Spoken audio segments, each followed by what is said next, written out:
నమస్తే, నేను మీ తేజ. మహబూబాబాద్లో ఒక దారుణమైన ఘటన జరిగింది. ట్రైనీ తహసీల్దార్గా ఉన్న సంధ్య అనే ఒక మహిళ చేసుకుని అయితే రీసెంట్గా పోలీసులు ఆమె ఆత్మహత్య చేసుకోవడానికి కారణమైన ముగ్గురు వ్యక్తులను అయితే అరెస్ట్ చేశారు. యాక్చువల్గా సంధ్య స్టోరీ చాలా ఇన్స్పైర్గా ఉంటుంది చాలా మందికి. అలాంటి మహిళ ఎందుకు ఇలా ఇలాంటి విషయాలన్నీ కూడా తెలుసుకునే ప్రయత్నం చేద్దాం. మనతో పాటు మాట్లాడడానికి సీనియర్ జర్నలిస్ట్ తాము బాలయ్య ఉన్నారు, ఆయనతో మాట్లాడు. నమస్తే సార్. నమస్తే. అంటే ఒకేసారి 3 జాబులు కొట్టిందంటూ కూడా ఈమె గురించి గతంలో కూడా ఒక స్టోరీ వచ్చింది. సో ఆ మహిళ ఇప్పుడు ఆత్మహత్య చేసుకుని వార్త ఇప్పుడు లేటెస్ట్ గా బయటకు వచ్చింది. ఎవరో కారణం వల్ల కూడా చెప్తున్నారు. అసలు ఏం జరిగింది? మామూలుగా మనకి ఈ మధ్య కాలంలో trainee IPS officer Uday Krishna Reddy case చూసాము. ఎంతో కష్టపడి కింది స్థాయి నుంచి వచ్చి ఐపీఎస్ వరకు వెళ్ళడం అనేది మామూలు విషయం కాదు. కానీ ఒక స్థాయికి వెళ్ళినాక వాళ్ళు తమ పర్సనల్ ఎమోషన్స్ని డీల్ చేయడంలో ఫెయిల్ అవుతున్నారు. అంటే పర్సనల్ ఎమోషన్స్ని కూడా కంట్రోల్ చేసుకొని ఉద్యోగాల్లోకి వెళ్తున్నారు. కానీ ఎక్కువగా అఫైర్లు, లవ్ అఫైర్లలో ఫెయిల్ అవుతున్నట్టు కనబడుతుంది. దీనికి కారణాలు ఏంటి అనేది చాలా సీరియస్ అంశం యాక్చువల్గా ఇది. అంటే అది ముందుగా ఇది ఏం జరిగిందో చెప్పుకొని దాని తర్వాత నేను చివరిలో చెప్తాను. బేసిక్గా ఈ పేరు డోలి సంధ్య, 28 ఏళ్ల వయసు. వీళ్ళది మహబూబాబాదు. వీళ్ళ నాన్న పేరు డోలి వెంకటేశ్వర్లు, అమ్మ పేరు పద్మ. సో వీళ్ళిద్దరికీ చిన్న కూతురు అనమాట ఈ అమ్మాయి. ఈ అమ్మాయి ముందు నుంచి కూడా పట్టుదలగా చదివి, వీళ్ళేమీ పెద్దగా డబ్బున్నోళ్ళు కూడా కాదు. చదివి 3 ఉద్యోగాలు, గవర్నమెంట్ ఉద్యోగాలు 3. ఇవాళ గవర్నమెంట్ ఉద్యోగం ఒకటి సంపాదించడమే చాలా కష్టం, ఎందుకంటే గవర్నమెంట్ ఉద్యోగాలు తగ్గిపోయినాయి.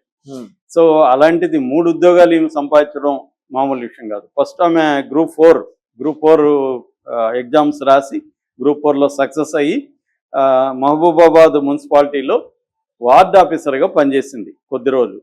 అక్కడ పనిచేస్తూనే మళ్ళీ కోచింగ్లకి వెళ్ళి కష్టపడి పాపం నైట్ అండ్ డే ఆమె గ్రూప్ 2 రాసింది. గ్రూప్ 2 రాసి గ్రూప్ 2 కూడా సక్సెస్ అయ్యి ఈ డిప్యూటీ తహసీల్దార్ పోస్టు గ్రూప్ 2లో వచ్చింది ఆమెకి. సో ఆ తహసీల్దార్ పోస్టు వచ్చినాక జాయిన్ అయింది. ఖమ్మం కలెక్టరేట్లో ట్రైనీ డిప్యూటీ తహసీల్దార్గా చేస్తుంది. ఎంతో ఈమెకి ఏంటంటే అక్కడ కూడా చాలా టఫ్గా ఉందంట మొత్తానికి ఆ ట్రైనింగ్ కూడా. ఎందుకంటే ఫీల్డ్ ట్రిప్స్ ఉంటాయి. రెవెన్యూ డిపార్ట్మెంట్ ఎంప్లాయీస్కి చాలా టఫ్ ఉంటుంది లైఫ్. వాళ్ళకి అవర్స్ ఉండవు, ఫిక్స్డ్ అవర్స్ ఉండవు. ఎప్పుడంటప్పుడు పని చేయాలి, ఫీల్డ్ ట్రిప్స్ వెళ్ళాలి, ఒక్కోసారి పబ్లిక్తో డీల్ చేయాలి. పబ్లిక్ కూడా రకరకాలుగా ఉంటారు, ల్యాండ్ డిస్ప్యూట్స్ ఉంటాయి. ఆ మధ్య కూడా కిరోసిన్ పోసి పెట్రోల్ పోసి తగలబెట్టాడు కదా ఒక తహసీల్దార్. అలాగా ఉంటుంది అనమాట వ్యవహారాలు. అవన్నీ కూడా ఈ అమ్మాయి తట్టుకొని నిలబడి గట్టిగా మంచి పేరు సంపాదించింది ట్రైనీగా కూడా. సో ఇలాంటి కండిషన్లో మొన్న ఆమె లీవ్ పెట్టి మహబూబాబాద్కు వచ్చింది. ఖమ్మం నుంచి లీవ్ పెట్టి ఇంట్లో ఉంటుంది. ఆ రోజు తల్లిదండ్రులు బయటికి వెళ్ళారు, ఏదో పని మీద ఈవినింగ్ వెళ్ళారు. తర్వాత తల్లి వచ్చింది, పద్మ వచ్చింది. ఫస్ట్ వచ్చి చూడగానే అమ్మాయి ఫ్యాన్కి వేలాడుతుంది ఇంట్లో. ఆమె షాక్కు గురైపోయింది. పక్కింటి వాళ్ళకి చెప్పింది. వాళ్ళు వచ్చి దించారు బాడీని. దించి కింద పెట్టి ఈ లోపల పోలీసులకు ఫోన్ చేశారు. పోలీసులు వచ్చారు. ఈ అమ్మాయి తహసీల్దారు, డిప్యూటీ తహసీల్దార్ కాబట్టి పోలీస్ అధికారులు కూడా దీంట్లో ఇన్వాల్వ్ అయ్యారు. సో ఇన్వాల్వ్ అయ్యి అసలు ఏంటి అంటే సూసైడ్ నోట్ కానీ ఏమీ రాయలేదు. వాళ్ళ అమ్మ నాన్నని అడిగారు, ఏమైంది, ఎందుకు ఈ అమ్మాయికి ఏమైనా ప్రాబ్లమ్సా అది ఇది అని అడిగారు. ఉద్యోగంలో ఏమన్నా, ఎందుకంటే ట్రైనింగ్ సెషన్ కూడా టఫ్గా ఉందని చెప్తున్నారు, దానివల్ల ఏమన్నా చనిపోయింది ఏమంటే అప్పుడు వాళ్ళమ్మ పోలీసులకి చెప్పింది ఏంటంటే ఈ అమ్మాయికి ఇక్కడ మున్సిపాలిటీలో పనిచేసేటప్పుడు వార్డ్ ఆఫీసర్గా పనిచేసింది కదా, అప్పుడు ఒక అబ్బాయితో లవ్ అఫేర్ ఏర్పడింది. ఆ అబ్బాయి వల్లనే ఈ అమ్మాయి చనిపోయింది. ఆ అబ్బాయి పెళ్లి చేసుకుంటానని పెళ్లి చేసుకోకుండా ఈ అమ్మాయిని వేధిస్తున్నాడు. దానివల్లనే ఈ అమ్మాయి కొంత సఫర్ అవుతుంది. మాకు కూడా తెలుసు, మేము కూడా చెప్పాము. అమ్మ అంతా వదిలి నీకు ఒక బ్రహ్మాండమైన పోస్ట్ వచ్చింది, దాంట్లో పనిచేయి, నీకు మంచి సంబంధం చూసి మేమే పెళ్లి చేస్తామని చెప్పాము.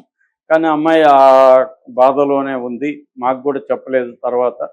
సో దానివల్లే అమ్మాయి ఆత్మహత్య చేసుకుంటుందని చెప్పింది. ఇప్పుడు పోలీసులు అబెట్మెంట్ ఆఫ్ సూసైడ్ కింద ఆ అబ్బాయిని కూడా నమోదు చేసుకున్నారు. అయితే ఆ అబ్బాయిని విచారిస్తున్నారు, ఇంకా అరెస్ట్ అయితే చేయలేదు. అంటే అబ్బాయి వైపు నుంచి స్టోరీ ఏంటి అనేది విచారిస్తున్నారు. అట్లాగే ఈ అమ్మాయి ఫోను తీసుకున్నారు. ఫోన్లో మెసేజ్ కానీ కాల్ డేటా ఏమన్నా ఉందా అనేది చూస్తున్నారు. అట్లాగే ఆ అబ్బాయి ఫోన్ కూడా తీసుకున్నారు. సో ఇవన్నీ పరిశీలిస్తున్నారు. అట్లాగే కొలీగ్స్ని వాళ్ళందరినీ కూడా విచారిస్తున్నారు. ఖమ్మం కలెక్టరేట్లో కూడా ఈ అమ్మాయి ట్రైనీగా పనిచేస్తున్నప్పుడు ఫ్రెండ్స్కి ఊరికన్నా చెప్పుకునిందా, అక్కడ ఎలా ఉండేది, ఇవన్నీ కూడా ఆరాధిస్తున్నారు. అంటే ఈ అబ్బాయి లవ్ ఉండొచ్చు కానీ ఈ అబ్బాయి వల్లనే అమ్మాయి చనిపోయింది అనేది ఎస్టాబ్లిష్ చేయాలి కదా, ఒకవేళ నిజమైతే. సో నిజంగానే ఈ అబ్బాయి ఏమన్నా పెళ్లి చేసుకుంటానని చేసుకోలేదా, దానివల్లనే అమ్మాయి ఆత్మహత్య చేసుకుంటే మాత్రం ఆ అబ్బాయికి కూడా జాబ్ పోయే అవకాశం ఉంది. ఆ అబ్బాయిది కూడా సీరియస్ క్రైమ్ అవుతుంది. ఇవాళ బిఎన్ఎస్లో 69 అనుకుంటా చట్టము, అది చాలా సీరియస్ చట్టం అది. అంటే ఒక అబ్బాయి ఒక అమ్మాయిని పెళ్లి చేసుకుంటానని చెప్పి కొద్ది రోజులు కలిసి ఉండి పెళ్లి చేసుకోకపోతే ఆ అబ్బాయికి 10 ఏళ్ళ వరకు జైలు శిక్ష పడుతుంది. అది ఇప్పుడు రాబోయే కాలంలో చాలా మంది ఈ సెక్షన్ కింద జైలుకి వెళ్తారు అబ్బాయిలు. ఎందుకంటే వాళ్ళు హామీ ఇచ్చారో లేదో తర్వాత కదా, హామీ నేను ఇవ్వలేదంటాడు వీడు, నువ్వు ఇచ్చావంటుంది ఆ అమ్మాయి.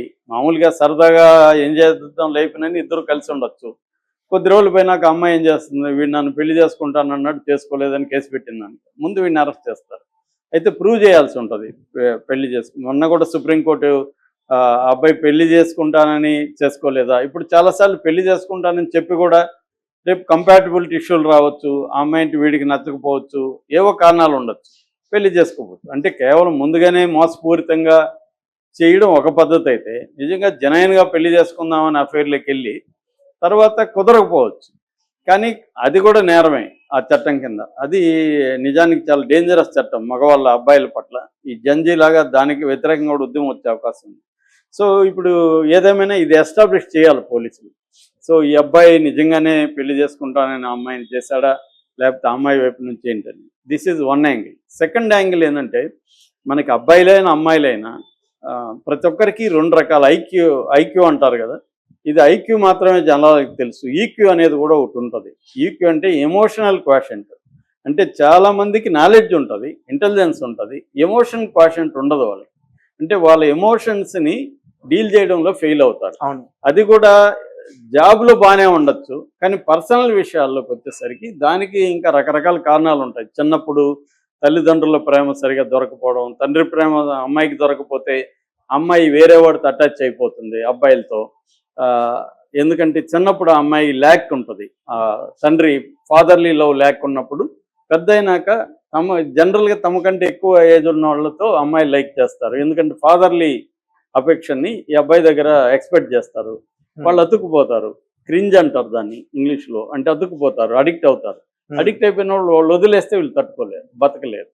మగవాళ్ళు అయితే వైలెంట్గా మారుతారు, మనవాళ్ళలాగా ఉదయ్ కృష్ణారెడ్డి లాగా మారి అవతల వాళ్ళని గాయపరచడం ఏదో చేస్తారు. ఆడవాళ్ళు అయితే ఎక్కువ భాగం ఆత్మహత్యలు చేసుకుంటారు దీన్ని భరించలేక. సో ఈ అమ్మాయి విషయంలో కూడా అదే జరిగింది. దీన్ని ఫేజన్ లవ్ అని కూడా సైకాలజీలో అంటారు. అంటే ఫేజన్ అంటే వాళ్ళు లేకుండా బతకలేమన్న ఒక ఫీలింగ్. అంటే నువ్వు ఇండిపెండెంట్గా బతకలేవు, ఎవరో ఒక ఎమోషనల్ డిపెండెన్సీ కావాలి. సో ఇది డీల్ చేయడంలో అంటే మనకి ట్రైనింగ్ పీరియడ్లో కానీ మన చదువులో అన్నిట్లో కూడా ఇంటెలిజెన్స్కి వాల్యూ ఇస్తాం తప్ప ఎమోషనల్ క్వాషెంట్కి మనం నేర్పించాం. అంటే ఎమోషన్స్ని నువ్వు ఎలా డీల్ చేయాలి అనేది. ఇప్పుడు బిగ్ బాస్ యాక్చువల్గా ఇదే కాన్సెప్ట్లో బిగ్ బాస్ తయారైంది ఒకప్పుడు. అంటే రకరకాల ఎమోషన్స్తో నువ్వు ఎలా డీల్ చేయాలి అనేదే కదా బిగ్ బాస్ అనేది. అంటే రకరకాల వ్యక్తులు ఉంటారు, వాళ్ళు హర్ట్ చేస్తారు, ఒకడు నిన్ను గేల్ చేస్తాడు, ఒకడు నిన్ను హీనంగా చూస్తారు. వీళ్ళందరితో నువ్వు ఎలా డీల్ చేసి నువ్వు సక్సెస్ఫుల్గా నిలబడతావు అనేదే బిగ్ బాస్ కాన్సెప్ట్. అది ఇప్పుడు గందరగోళం తయారైంది, అది వేరే విషయం, కానీ ఒరిజినల్ కాన్సెప్ట్ అది. సో అలాంటి ఎమోషనల్ క్వాషన్స్ని డెవలప్ చేసే యాంగిల్లో పిల్లల మీద పేరెంట్స్ కానీ లేకపోతే స్కూల్లో కానీ ఇవి చేయట్లేదు. వాళ్ళు ఎంతసేపు ఇంటెలిజెన్సు, మార్కులు, సక్సెస్ ఇవి చూస్తున్నారు. కానీ అందుకనే సక్సెస్ అయిన వాళ్ళంతా మనం చాలామందిని చూస్తుంటే వాళ్ళు పర్సనల్ లైఫ్స్లో ముఖ్యంగా లవ్స్ విషయాల్లో వాళ్ళు ఆత్మహత్యలు చేసుకోవడము, లేకపోతే ఎదుటోళ్ళని హత్య చేయడము ఎందుకు చేస్తున్నారంటే, మనం ఇంతకుముందు కూడా ఒక స్టోరీ చెప్పుకున్నాం. నేవీ ఆఫీసరు అతను కూడా ఎమోషనల్ డ్రామా జరిగినప్పుడు లైఫ్లో దాన్ని డీల్ చేయడంలో ఫెయిల్యూర్ అయ్యి అతను డిప్రెషన్కి లోనయ్యి కుటుంబాన్ని, భార్యని, 2 బిడ్డలను చంపేశాడు. సో ఎక్కువగా సక్సెస్ అయిన పీపుల్ స్టోరీలు విన్నప్పుడు వాళ్ళకి ఇంటెలిజెన్స్ ఉంటుంది, మిగతా విషయాలు అన్నీ ఉంటుంది, కానీ ఎమోషన్స్ని ఛానలైజ్ చేసుకోవడం, డీల్ చేయడంలో ఫెయిల్యూర్ కావడం అనేది మనకు కనబడుతుంది. అందుకని చిన్నప్పటి నుంచి కూడా పిల్లలకి ఎమోషన్స్ని ఎలా డీల్ చేయాలి అన్న ట్రైనింగ్ కూడా ఇవ్వడం అనేది చాలా అవసరం. అది లేకపోతే వాళ్ళు రేపు సక్సెస్ అయినా కూడా చాలామంది మనం అనుకుంటాం వీడు ఒక డాక్టర్, వీడు ఒక లాయర్, వీడు ఒక డైరెక్టర్, ఇంకోటి అనుకుంటాం. కానీ వాళ్ళ పర్సనల్ బిహేవియర్ చూస్తే మనకి ఏంద్రా వీడు డాక్టరేనా నిజంగా అనిపిస్తుంది చాలా మందిని చూస్తే. వాళ్ళు ఎందుకంటే చాలా సిల్లీగా బిహేవ్ చేస్తుంటారు ఎమోషనల్ విషయాల్లో. అవును. సో దానికి ప్రధాన కారణం అంటే చిన్నప్పటి నుంచి కూడా ఎమోషనల్ ఐక్యూ అనేది వాళ్ళకి ఉండదు. ఎమోషనల్ క్వాషెంట్ అనేది సరిగ్గా ఉండదు. దాని డెవలప్మెంట్ మీద ఫోకస్ అనేది ఉండదు. ఈమెకు కూడా అదే జరిగింది ఈ సంధ్యకి. నిజానికి ఈమె ఎంతో కష్టపడి 3 ఉద్యోగాలు సంపాదించింది. నువ్వు ఇందాక అన్నట్టుగా అప్పట్లోనే ఆమె స్టోరీ వచ్చింది. ఈమెను చూసి అందరూ ఇన్స్పైర్ అవ్వాలన్నట్టుగా వచ్చింది. అవును. కానీ ఆమె పర్సనల్గా ఒక లవ్ స్టోరీని డీల్ చేసుకోవడంలో ఫెయిల్ అయిపోయి, అంటే ఎంతో ఉంది, వాడొకడే కాదు కదా ఈమె జీవితం. అవును. ఈమె జీవితం డిప్యూటీ తహసీల్దారు, రేపు తహసీల్దార్ అవుతుంది, ఇంకా గ్రోత్ ఉంది, కుటుంబం, చిన్న కూతురు, కుటుంబం ఈమె మీద డిపెండ్ అయింది, ఎంతో చేయాల్సి ఉంటుంది. సమాజానికి కూడా ఎంతో ఉపయోగపడే ఉండాల్సిన వాళ్ళ జీవితాన్ని ఒక తొక్కలో లవ్ కోసం ప్రాణం తీసుకోవడం అనేది దురదృష్టకరం. దీనికి బార్డర్ ఒక బ్రాడర్గా మనం థింక్ చేసినప్పుడు సమాజంలో సక్సెసే ఇంపార్టెన్స్ ఇస్తున్నారు తప్ప ఎమోషన్స్ని ఎలా డీల్ చేయాలి అన్న యాంగిల్లో ఫోకస్ ఉండట్లేదు. Right sir, thank you so much.